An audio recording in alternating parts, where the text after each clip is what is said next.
Never fails. When you want to do something, it's always raining or fog. Well, hello there. Welcome back to Get Wrenching. I'm your host, Murray. Today we're at a garage today. It's a little different situation, but we're going to deal with some timing issues. So sit back, relax, grab a beverage or a sandwich. We'll get into this.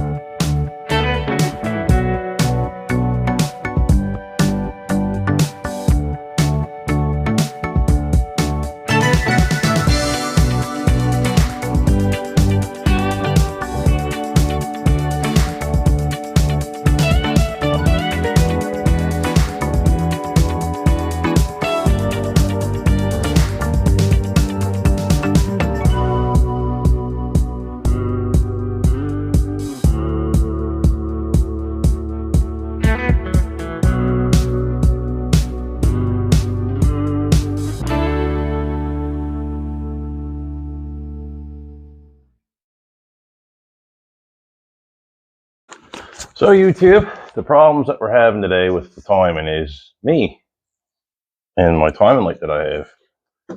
This car calls for 16 degrees before top dead center. This is the timing light that I have, which is good for setting up ignition timing. What I should have is a timing light with a dial that I can dial in the degrees that I want to do, and has RPMs and tacks and whatever onto it, so that way I can monitor it a little closely instead of me running back and forth. But we all don't have money for that stuff. So today I'll show you a little backyard kind of hack on, how to set this up. Never thought about it before until bing, came in my head. I remember seeing this at a racetrack once. So I'll bring you in a little closer and I'll explain to you what I mean. So YouTube, sorry about that. I'm going to have to dub over this. So what you can see here is the harmonic balance from the time mark. Where my finger is now, that's your main time mark on your harmonic balancer. It's set to 0. So right where my finger is pointing now and more towards the 10 up top, that's before. And then down below is after, right here. So what I'm going to do is make a mark right here on this 10 degree mark on the balancer itself. A little straight line going across with a paint marker. So what essentially this is going to do is this timing mark here only gives me 10 degrees advance. I need 16. So essentially what we're going to do, on that top line, that main marker is at 10. That means our new line will be at 0.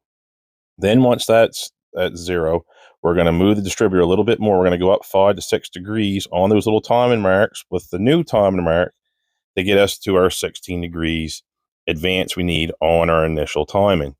So I hope this is a little better clarified explaining it, because I was a little bit worried that I didn't explain it good enough. Yes, this may be the redneck hack way to do this, but when you don't have, said funds and stuff for the balancer and whatever, this will work. So hopefully this will be a little help to you guys and gals out there. So now you can see that little white mark right beside that little round doohickey. I forget what they call that, because there's a special tool that the dealer would use when they did their timing to hook to that. But you can see the number 10 there. I put a little white mark. So now I know I got that 5 degrees. I didn't have to mark that top one. I don't know what I was thinking, but you can see little small marks from the factory on that wheel. You can also buy timing tape, they call it. So what you got to do is you measure this right here, your balancer, and then you can get this tape that's meant for your correspondent balancer, and you can tape it on, and that way you can do this that way. Or you can buy a balancer that's already got the marks on it in degrees and what have you. That's entirely up to you what your budget is, but our budget is right now we got no money for the timing light, no money for the balancer. We're just got barely enough money to keep this thing running. So this little trick may help you out a little bit. So I'll get this car fired up and we see if we can see this clearly. I may move it up and make that line a little bit more visible, because I used a white paint marker. That's the other thing too, folks. Make sure that you use something you're going to see when your timing light's doing the blink, blink, blink, blink, blink, and it's going to show up so you can clearly see it. So let me get the car running here and we'll see if we can see it with the time light. I know it's hard with timing lights and cameras. Sometimes they don't pick it up very good. I got that line marked out a little bit more. Another thing, when you're getting ready to time your vehicle, always make sure you're timing this car or truck or whatever it is you're working on at fully operated temperature. Like you're up to 180, 190, 195, whatever it is you run your vehicle at. She's good and hot. Like I had to go down to work to my toolbox and grab a socket set that I needed to turn the crank over. And I took young fellow to school, so she's well circulated, antifreeze, whatever. Now I got the mark on my balancer. I'll show you here. Oh, look at there. There she is there. Is this redneck? Yes. Is it backyard? Yes. This is what this is all about. We're dealing with what we got. I wish I had the money for a nice balancer, time and tape, you know. There'd be a lot of screwing around for basically doing the same thing that this is going to do. Is this 100% accurate? Probably not. Is it like 97%? Yeah, probably. Is it going to work? I hope so. But that's what we're here for. We're here to learn. Like I said, we're learning from my screw ups. Like this is like a little experiment. See if this works. If it works, great. I'll still put the video up if it's wrong, just to get a laugh. And you're probably going to say, "Hey, you're an idiot." No. But let's start this car up and see how she's going to run. So, guys and gals of YouTube land, what are you going to need? What are you going to need to do this timing? You're going to need, on a Dodge, a 1/2-inch wrench. On a Chevy, it's a 9/16. On a Ford, never really dealt too much with Fords. Not a fan, Ford fan. But also, you'll need some sort of timing light. You may even have one of these fancy timing lights. You don't have to do what we're doing here today. But this one here, this will do what we need. I paid good money for that. And probably should have bought the other one that I needed, but I'd only need it for initial timing because that's all I needed from my old Dodge truck. So, another thing, we're going to have to hook the vacuum gauge back up to said carburetor. And we got to watch, how the 21 or 20 inches of mercury is going, because when you adjust this, it will affect the idle on this. It'll bring the car up because now we're going from 10 degrees on the advance, which the car is set at right at this current time, and we're going up to 16, like it says here under the hood. I tried 10 degrees of timing, and I didn't notice any difference other than it was actually a little harder starting. It wasn't because she was advanced, but I noticed when she was up there where I thought it was close to where I thought it was close to 15, 16 degree mark, she started a lot better. And she did knock sometimes under load, but they say that it does this. The cars are in higher gears, 242s things got, and 140 horsepower if I'm lucky. Okay, so let's check this out. So this, I can just barely see that white mark. So now I'm going to advance it. I don't think you can see it on the camera, YouTube, even though I kind of got you on an angle here. I was trying to see if I could get you to, see the top mark. It's at right about 10 degrees right now. So I'm going to see if I can get this other mark up there where I can see it.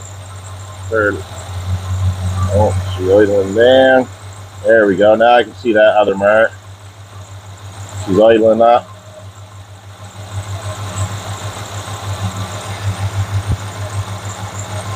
We're about 15 right there.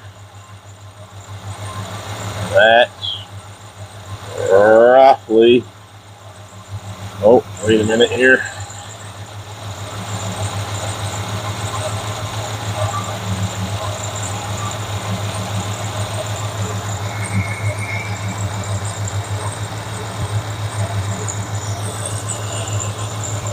Yeah, that's roughly about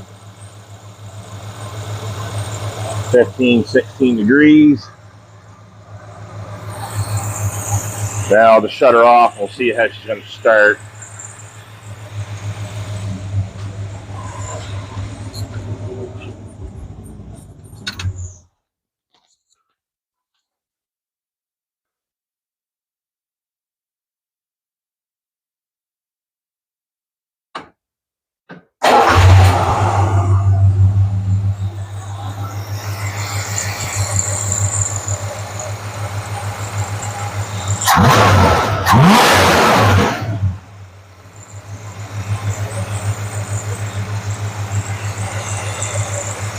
Back engaged, still happy.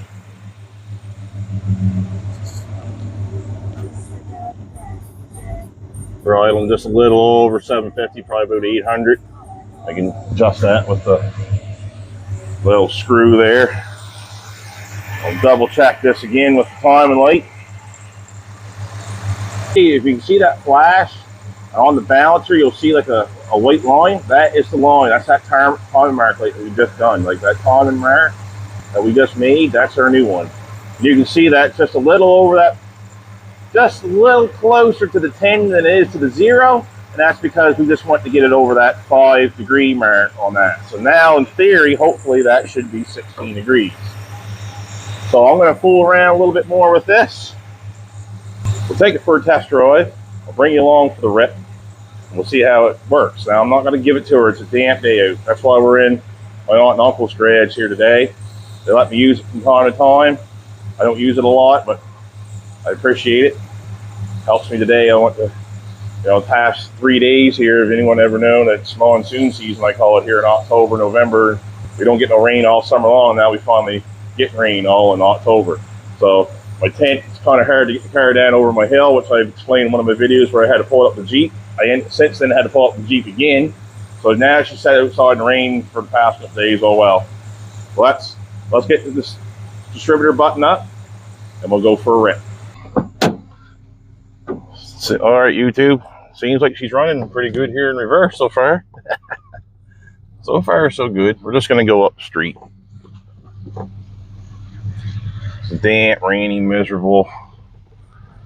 I hate it. This is the part of fall I don't like. I like the last part of September, October. But here, past couple of days, it's been really humid here. It's almost like June, July. Let's go here, see how she feels. I ain't gonna floor it or anything, but the low inside of it. Oh yeah. Right on. Seems like she wants to pull. We're going up a gradual grade too, right? So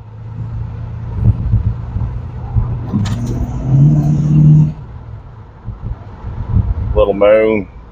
Where she's high speed, she don't kick down very good unless you haul her down, and I don't want to do that. We're kind of in a residential area here. I don't need to do that. Just test driving route. This will be another little test too when we get back. She'll be good and hot. Do a little turn around here.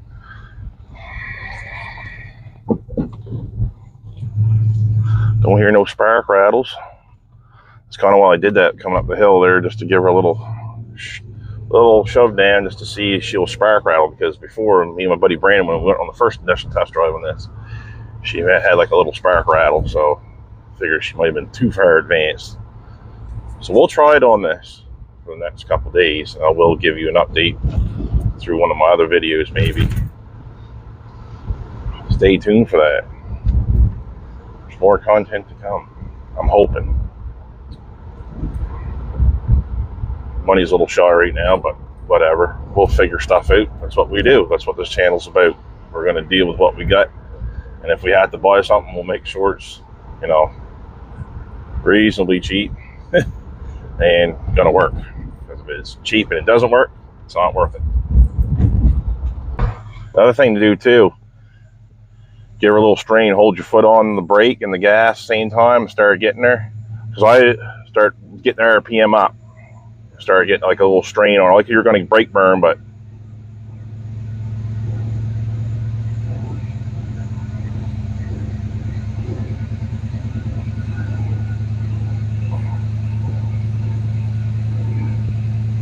those spark rattles start pushing the car forward. So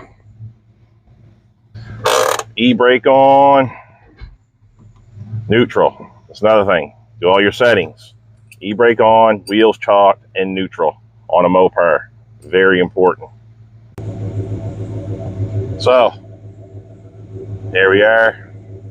Idling perfect. I just double checked everything in neutral, double checked the timing after I tightened the distributor down, made sure all my vacuum lines are hooked back up. There we are. We're good to go. So there we go, YouTube. We are engine running pretty good. This is the project engine. Someone's already been in here and heavily modified this intake. As I know, these stalkers didn't have that. They had like a big cast piece here. So a little bit of hot rodding going on there, I'd say. This was a 79. This is what this intake's off of. There's the cast number there for the Mormons out there that might know more about that than I do. I don't know if this is off a 360 or a 318, couldn't tell you. I was told that this was a roller block, but what I'm seeing in there for lifters is definitely not a roller. That's a flat tappet breed.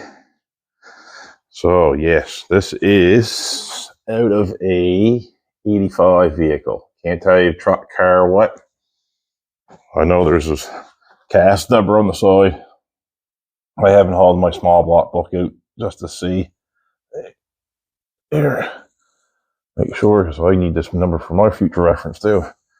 I haven't really looked at this motor too much. I do have the timing cover home. Yeah, the engine, she's dirty. She sat in the shop there. I got this from my buddy Carter. Yeah, I got to go through it. It's going to be taken apart, severely cleaned. Also, cell on dry heads here. See if I can find the castings here. Here it is. Here he is. So, down here, very bottom, you see that last 3 digits of 302?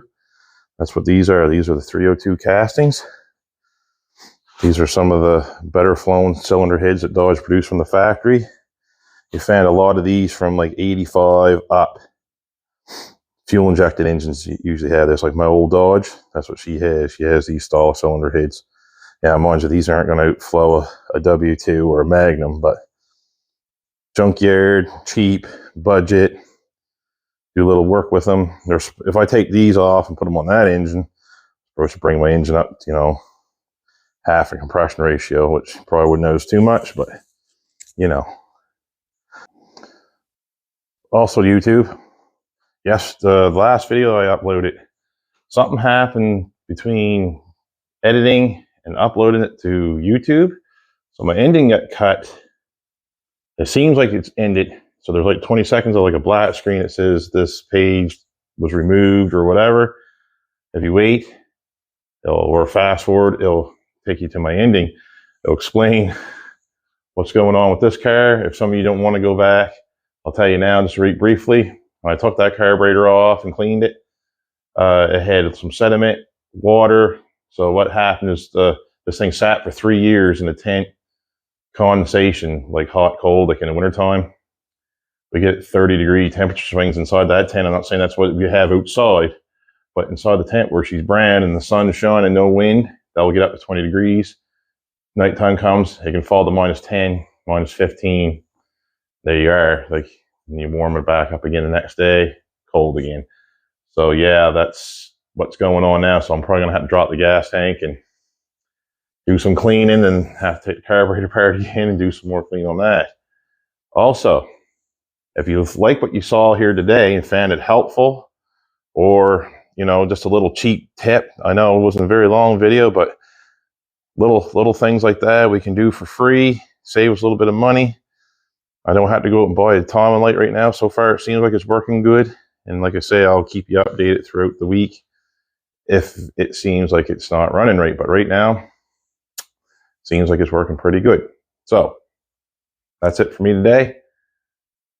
I'm gonna stop jib jabbering here and get ready to go home, eat some lunch.